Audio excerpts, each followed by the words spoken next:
Welcome to Deep Thought. See and hear everything. I'm going to tell you what, people, this is a theme, constant theme that I have about being in the now, being in the moment. But one thing about being in the now and the moment, it doesn't mean just being stuck on, being inside your head. In fact, you shouldn't be. At that moment, you should be paying attention to everything around you. Pay attention. Learn to pay attention to everything around you. Learn to see everything. Learn to hear everything. You can practice sometimes maybe going to a park and paying attention to the animals scurrying about, people scurrying about, ants, everything, cars coming by. I used to do that when I worked in downtown D.C. On the way home, I would stop in the park and just look at everything. But it's very important.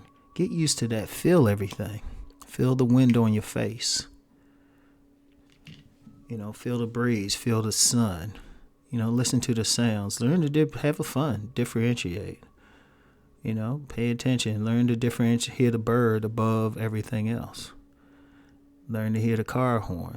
Learn to take in everything. Now, that's more than just a meditation type of exercise. That's the thing about going through life.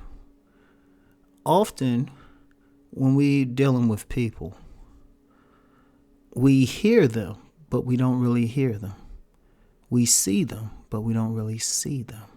For example, because most people wear masks, and most people say something to reflect that mask. So when they present themselves to you, you see their mask. But often, if we learn to still our mind to be in the moment and to pay attention, we see what they really see, what they're really presenting, and we see who they are. And it's always right there, always. We hear what they said, but sometimes we don't hear. Sometimes we gloss over it. It's the woman who tells a man right to his face she gets what she wants. And then he gets mad when he feels like she played him. But she told him. He didn't hear what she said. He heard what she said. But because he wasn't in the moment really hearing her, it glossed over him until it was too late. Then he thinks back and thinks, she told me that. You see that this person could be dangerous. Because you see them do something foul, but you don't really see it. You're caught up into what they want you to see. And you don't pay attention because, your mind is either thinking about something that happened in the past or in the future, but you're not really seeing them. I found in life, by just practicing, just sitting back and paying attention, you see everything. But usually, I'm going to tell you what, one of the biggest reasons why we can't see past a mask and we don't see what they just presented or actually hear what they just told us is we're caught up in our own bull. We are caught up in our own bull. Or we caught up in our own agenda. We want to believe that this person standing in front of us, telling us how smart we are, how gorgeous we are, or how handsome we are, and that we're their world, we want to believe them. We want to believe them. So we ignore that they had a slight smirk on their face when they said it. Or that they had an ounce of sarcasm when they said it. You see where I'm going? Because we didn't really hear them. We didn't really see them. There's a concept in metaphysical circles called the third eye. And it's really not. People hold it as some, the blossoming of the brow chakra, some metaphysical psychic thing. But really, it's just being in a consciousness just to see through some bullshit. Because you really, if you open your third eye, you see right through the mask.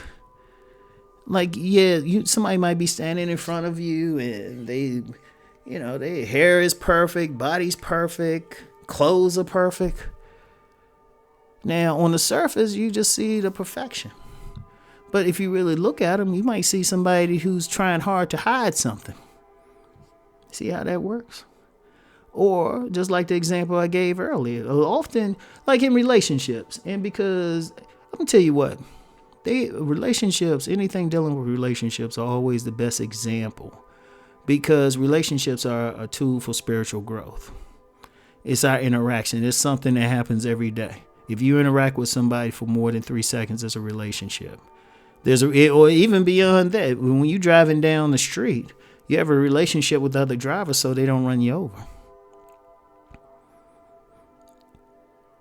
So, but often that's where we see a lot. Like often in a relationship, a person who breaks your heart later on really did tell you what they were going to do. But you caught up in your own stuff. You didn't hear them. You have to hear. As they say, looking at somebody with a third eye, you have to hear with your third ear. So what do they really mean? A dear friend in her book, I'm going to read the quote. Spirit must be around me. Now, it's something I actually used in my book in honor of her. Her name was Leslie Ersdale Banks, L.A. Banks. She wrote a series called The Vampire Huntress Legend. And it was basically about some, I would say, some vampire killers, hunters of color.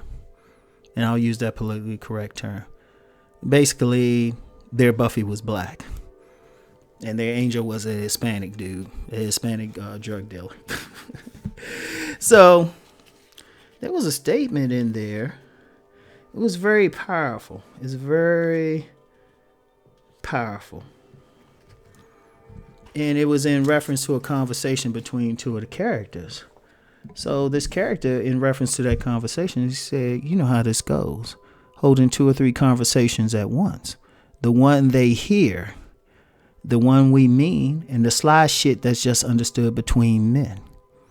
And actually use something like that in my own book, something similar to that statement, because it's powerful. Because when you learn to hear everything, you hear the conversation that's on the surface, and you hear what they're saying. And then, but you also hear what they really mean. And then you also hear the sly thing. That's what I mean by hearing everything. Pay attention. And seeing everything. They present an image, but then what's really behind it? Learn to see through the mask. And a key in developing that gift, and yes, it is a gift, and it's a gift everybody can develop, is learn to just pull back. Take your emotion out of what you're hearing, what you're seeing. And then actually look at what you're seeing. Actually, I'll tell you what, our spirit tells us right away. But then our biases come in and say, nah, that's not it. Like you can look right at somebody if you develop that third eye and tell everything up with them. You can tell everything up with them even though they try to tell you something else. You can. It just takes some practice and trusting your inner gut. It will tell you. You see the truth. But you got to learn to see it. You got to practice. You got to practice looking at stuff without any bias, because that's how you see, sometimes people see something and they already have a bias. You know, women will see a guy with an expensive suit on, driving a nice car, and already have a bias. Or they'll see a guy driving a modest car with modest clothes and already have a bias. You know, they'll think the guy with the expensive suit is rich and will take care of him as a good dude, while the dude who's not is somebody who's unambitious, but, you know, he doesn't have those things, the material things, but yet that guy, if you really look at him, he's carrying himself with honor, and he probably has more money anyway. Whereas the guy who's doing the show, you can't really see you because of your own biases, you assume, but he could be an evil person. So the key to everything, learn to see and learn to hear everything. So thank you for listening. Continue to rise and transform. This is something for you to think about. Peace and blessings.